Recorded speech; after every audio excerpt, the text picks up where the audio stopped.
Okay, so I had taken out the table in the RV because we don't eat on the table very often, and the booth setup was kind of crazy, and I wanted to get a different table so that in the event it was raining or something, we would have a way to play games inside and things like that. And I could have just gotten a folding table or something like that, but what I decided to do was take the tabletop, and I'm going to finish treating that and updating it, making it pretty. And then I took the bases off the floor, unscrewed them from the floor before we painted it, and now I screwed them down to these nice wide boards. Now I've gone pretty heavy and a little longer than I probably need, but these I had in my pile of leftover lumber from another project, so I thought I would use these. So I screwed them down, and then I put the table legs in and put the tabletop on it, and it was nice and sturdy. So now we are going to paint the tabletop, and go from there.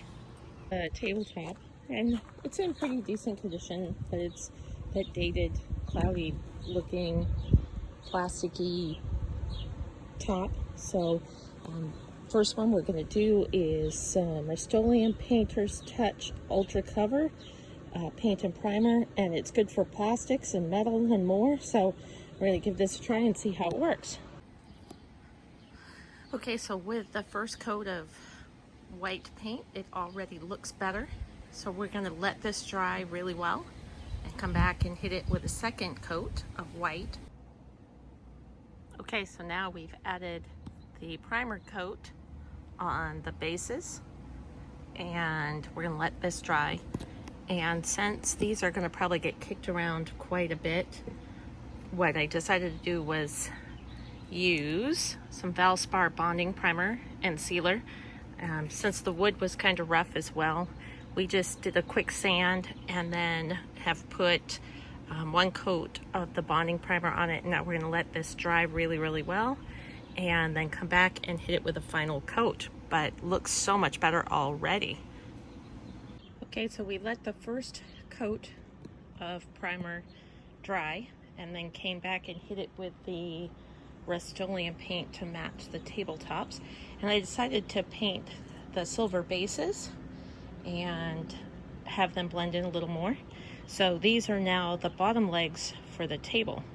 I think they came out pretty great for literally nothing but the price of a can of spray paint, because the bonding primer we had from doing the floors and other projects in the trailer.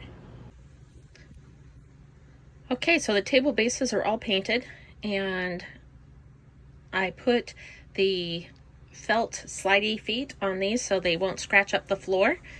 And now we can put this together in the trailer and recycle the table.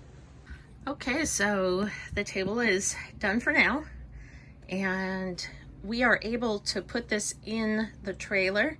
We added the little foam feet to the bottom of the supports, and we made the supports really long so that the table is ultra sturdy, so you can press on it and this thing is not going to go anywhere. We probably don't need them that long. I know I was going to cut them off, but it works fine just the way it is. The best part about this is we eat outside most of the time.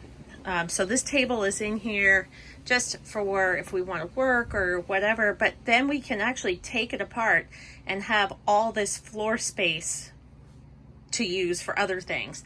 And with the legs, we can actually slide them under the table, under the couch, so that it's right up against the couch, and it still allows plenty of room to walk by. We can sit and eat, we can slide it back out, we can have probably at least 4 people eating at the table, which is great. We can shift it around into a different part of the RV if we want. We can take it outside and actually reassemble it outside. So if we want to cook outside, we want to take our big skillet outside, things like that, we can do that. And then when we travel, we can actually just disassemble it and lay it on the bed, and it's perfectly fine the way it is. We can also store it down behind a chair if we want, or slide the couch out a little bit and tip it behind there, and then push the couch up against the tabletop to keep it in place and keep it steady so it's not flying around when we're driving and towing the trailer. But the best thing about this is I could have purchased a small table, a folding table, things like that. But I really like to try to reuse items because it's super sturdy and it works great now. And now with a clean white coat of paint, I think it looks awesome. If we want to paint stripes on it, we can do whatever. We want to change the color. It's just simply a can of paint. So for less than $10, because we already had the wood pieces, we were able, and the foam pieces, we had all of that stuff from other projects. The only thing we needed was the paint, and we got the kind that will adhere to plastic because of the plastic edge and the weird sort of formica type top, and it seems to have worked really great. So for less than $10, we were able to take the old dinette table and transform it into something that is useful and something that we're going to use for quite a long time. And we have a lot less product now being thrown into a landfill, which makes me happy. So we're designing on a budget, making the items that we can reuse useful again, and being able to use it in now multiple ways since it's not affixed to the floor anymore. So just another fun idea of something you can do to create a table from what you already have and make it your own. Have a great day, everyone.